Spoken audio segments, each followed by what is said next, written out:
Thank you.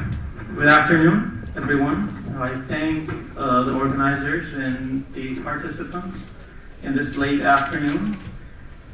And I'd like to share some thoughts on major strategic challenges that Turkey faces in the region. I'll be brief. I promise I'll be brief to allocate some time for questions and answers. Remarkably, Turkey's domestic challenges and foreign policy challenges have become entangled in the past few years. A prominent issue, for example, the resurgence of conflict in Turkey's southeast, Kurdish populated southeast, and closer look at the Turkish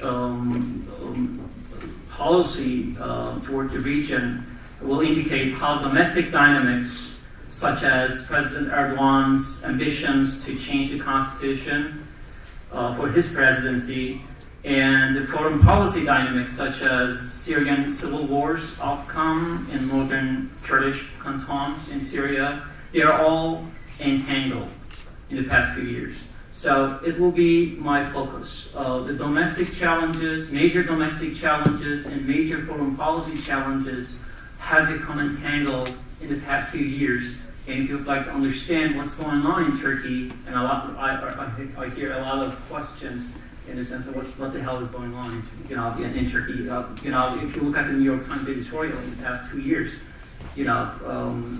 most frequent countries that has and the person Erdogan, President Erdogan, this is really an interesting phenomenon so far, being the target of the editorials of major news outlets such as New York Times and Washington Post.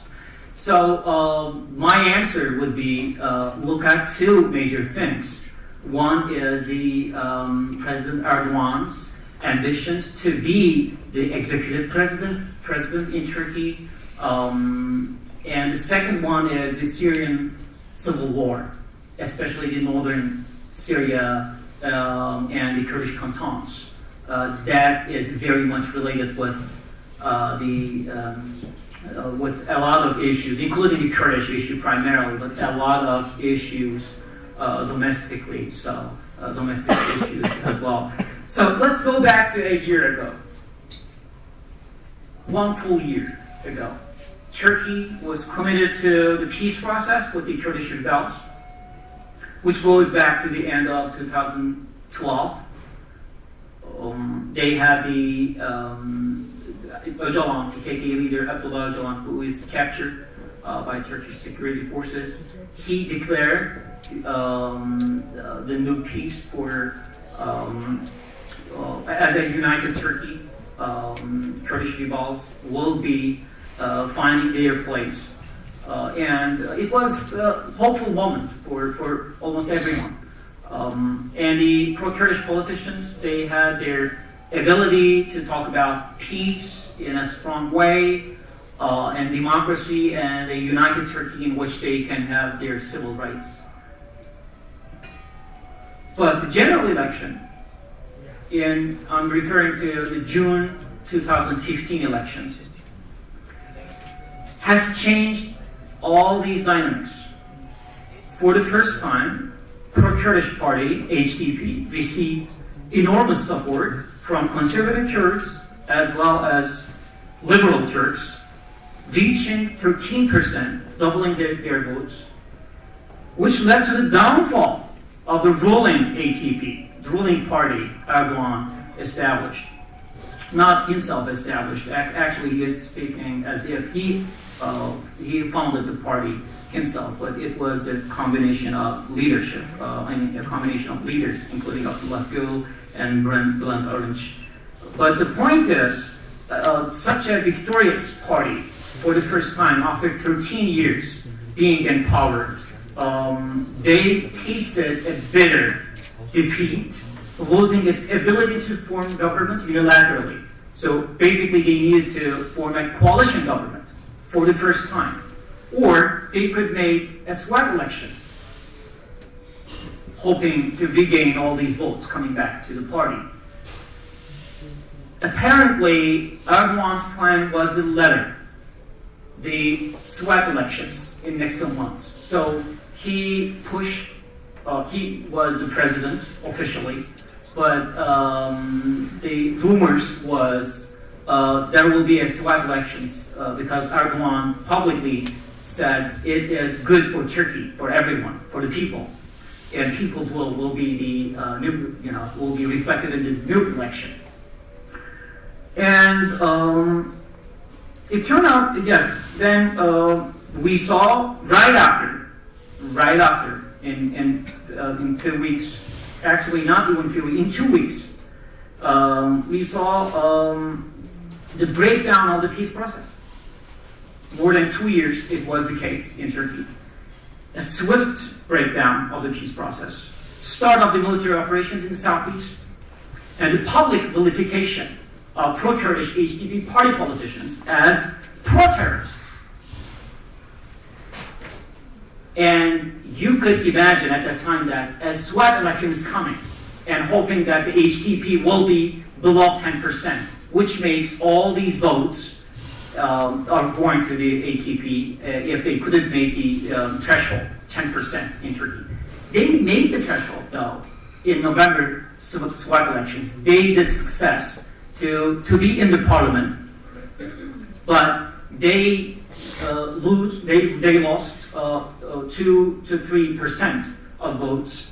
They hardly made it in the parliament, but all these conservative Kurds, the Kurdish votes, as well as some Turkish votes, came back to AKP, which made the result in November a victory for the AKP. They came to the power again, ruling the country unilaterally. So it was that was the storyline of the breakdown of military operations. But why it persisted, it is still the case that the operations are ongoing, and the PKK is making its own attacks to the Turkish security forces, and the radical tone and radical mode is still ongoing after 1 full year.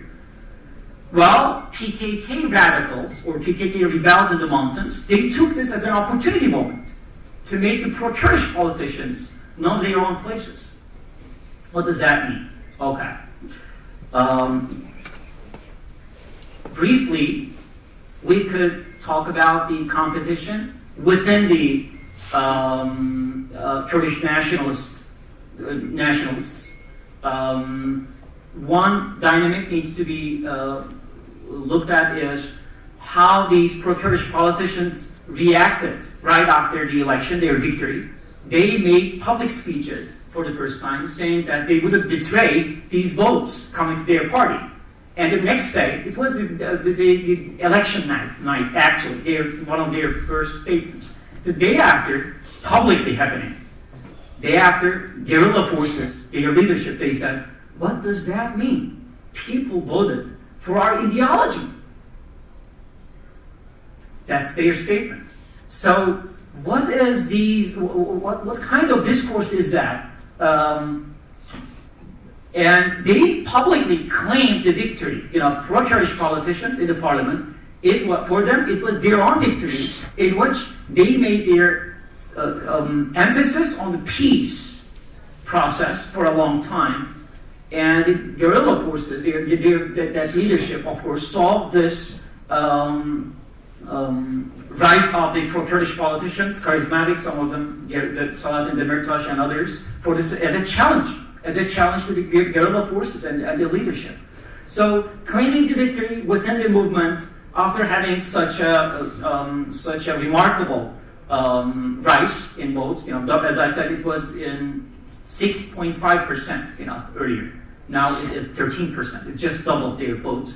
It made the public competition for the first time in Turkey's history regarding the Kurdish issue. So who are the winners of this process? Basically, the PKK got its monopoly over all these issues. Now PKK is deciding what should be done. and all these moderate pro-Kurdish politicians, they are silenced in the past year, 1 full year now. They are not that very charismatic and attractive to conservative Kurds or liberal Turks because they are seen as not a challenger to the PKK warriors or terrorists. And public campaign of the government and the President Erdogan every day is about how these politicians are dangerous for Turkey's unification. They are pro-terrorists, and this is going on. So let me come back to my first statement, the central argument I'm trying to make here. Erdogan's ambitions to become the executive president is tied to the Syrian civil war dynamic in northern Syria, Kurdish cantons.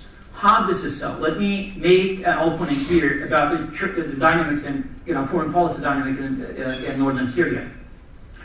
So YPG, which is supported by the United States, is seen as the terrorist organization by Turkey, and we need to understand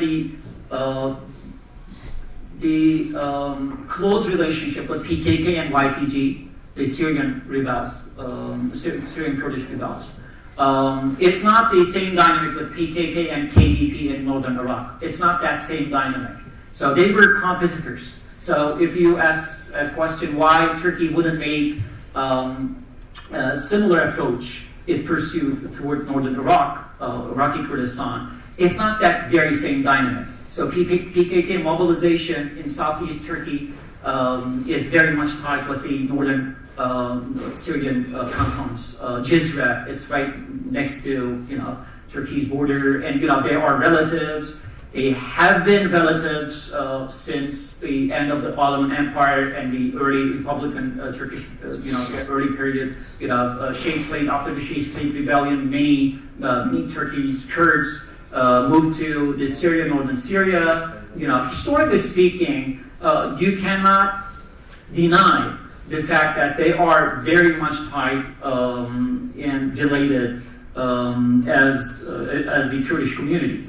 And mobilizationally, right now, it is the same case. Yes, PKK fighters.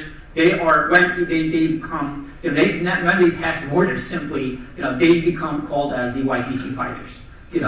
In that sense, not only the Erdogan's or the AKP's policy in the picture here, the Turkey's traditional approach, military approach, come to the picture, defending the militaristic approach. If there is a breakdown of the peace process, Turkey's military probably will see the PKK threat in southeast Turkey very much tied with right next to the Syrian cantons. Very much security discourse coming to the picture. Not only the President Erdogan, but because of the President Erdogan, but also the Turkish militaristic approach toward the Kurdish issue. And there is one recent report. I will conclude with referring to that report if you're very interested in on this particular issue. At Rethink Institute, we have a new report asking people in southeast Turkey what they think about these operations, military operations and recent operations in the region. And the majority of the people believe that the war was started because of the government policies. They blame Erdogan and the government after the election. They simply made the Kurdish politicians gun and be seen as the terrorists and losing vote, and then AKP will gain, right? And majority of the people, on the other hand, would also blame PKK to make such to take this issue as a kind of opportunity to suppress the Kurdish politicians and make violence speak and make the issue much more harder and tough to be solved in near future. So that's simply there is a lot in the report. Please have a look at that. but that's simply what's going on in Turkey in the past 2 years, specifically about the Kurdish issue. So if you have other questions about the press freedom or Davutoglu or some other issues, probably I'll be happy to answer, because it will be again coming to my point, these two dynamics that I try to underline. I thank you so much for your patience.